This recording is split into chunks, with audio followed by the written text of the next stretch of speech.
Get your tinfoil hats out because today we're going to get into some conspiracy theories, specifically on why I think Microsoft made the system requirements so high in Windows 11. Stay tuned. Today, we're going to do a different kind of video. Partly because I couldn't think of anything to make a video about, but mostly because this theory has been on my mind for quite a while now. Since we're currently living through the highest inflationary period in the modern era, what would make Microsoft give their latest version of Windows the highest system requirements to date? It doesn't seem to make much sense, but if my theory is correct, then it makes perfect sense. Here's the thing. I've worked in one function or another in the computer industry since 2000. For 22 years, I've watched and worked on Windows PCs.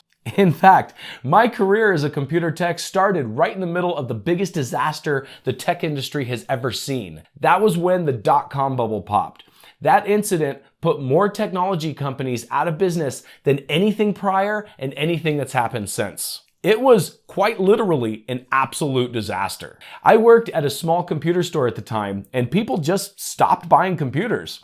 It didn't happen right away. It was a gradual decline that took about a year. By the time it was over, the computer store that I worked for had closed its doors, and thousands of others had as well. We were in an industry that at the time we thought was impervious. I mean, everyone needs a computer, right? Well, they do. The problem was they already had one. You see, the dot-com bubble popped immediately following Y2K.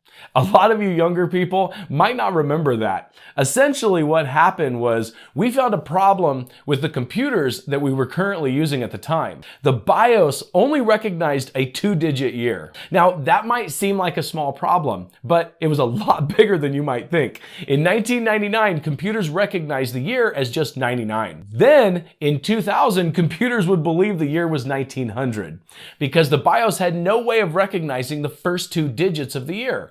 The computer had assumed it was still 19, and the year corresponds with that would be 00, making it 1900. I admit, it was completely blown out of proportion. This problem wouldn't have affected the vast majority of people. The issue wasn't necessarily the consumer computers. It was with the computers and servers that controlled utilities and other systems.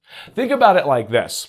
On December 31st, 1999, your power company knew that you were up to date on your bill.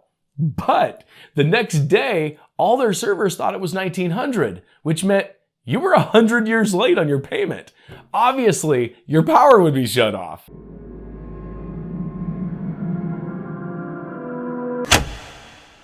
Now, this seems like a ridiculous oversight, and it was. It was the most brain-dead move to ever come out of the tech industry. Why no one foresaw this was beyond me. Either way, it caused a panic. The problem was widely reported on, and the solution was to simply buy a new computer. So in 1999, the computer industry had probably the best year to date because everyone was buying computers. The problem was, what don't people buy if everyone has a new computer? That's right, a new computer. Sales across the industry crashed in 2000. By 2001, sales had dropped so far that thousands of businesses simply couldn't survive. So the apocalypse didn't come. The year 2000 came and no one even lost power.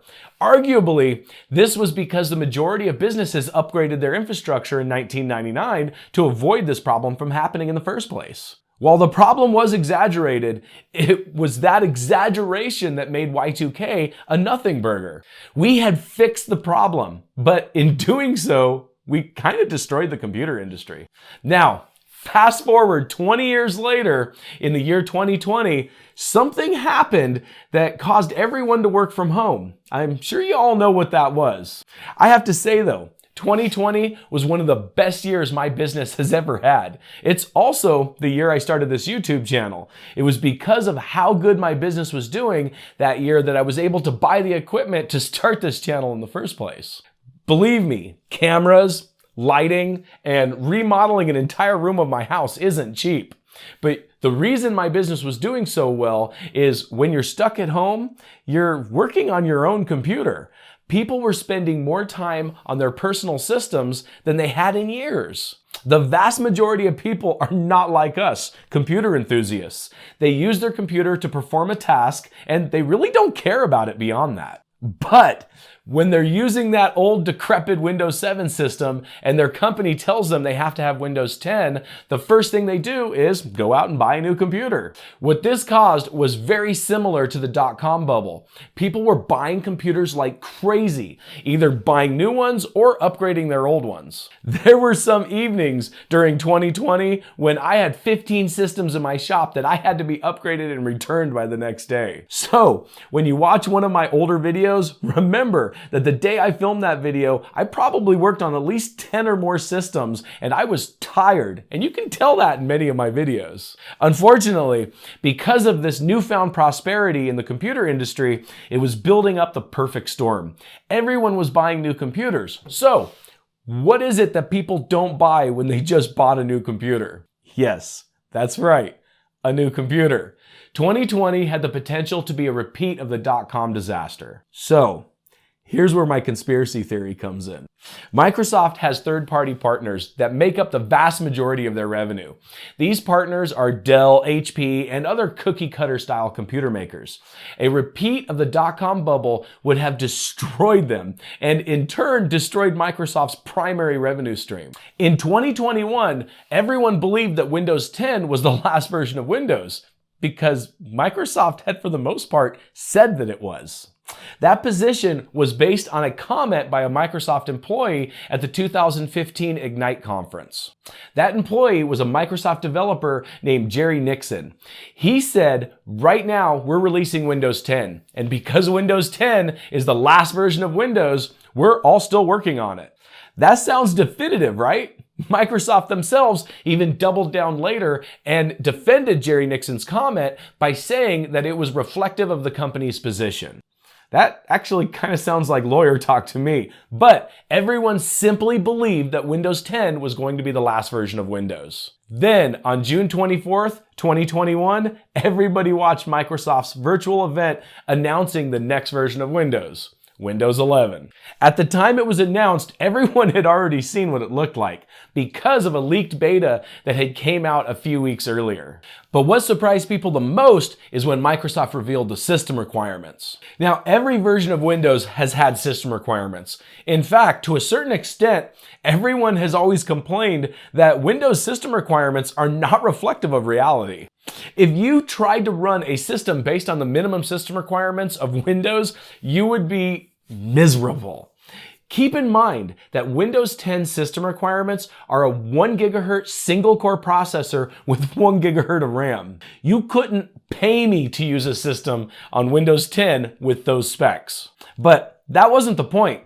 Even though Windows has always had system requirements, those requirements have never actually been enforced before. With Windows 11, this was different. Not only were these system requirements viewed by most people as ridiculous, but they were mandatory.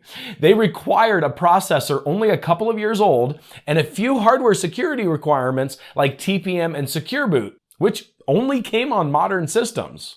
In fact, many people were blindsided trying to run the leaked Windows 11 beta in virtual machines because its lack of TPM support. I myself had to work around the requirement in order to do the video that I did on the leaked beta. So, why did Microsoft do this?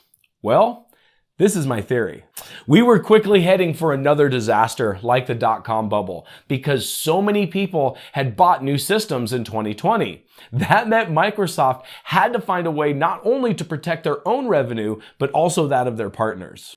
By creating a new version of Windows that came included with extremely high system requirements, it would require people to buy a new computer in order to run Windows 11. So since Windows 10 was going to retain support for several years, it would spread those new purchases over several years. Not everyone was going to buy a Windows 11 system on the day it was released.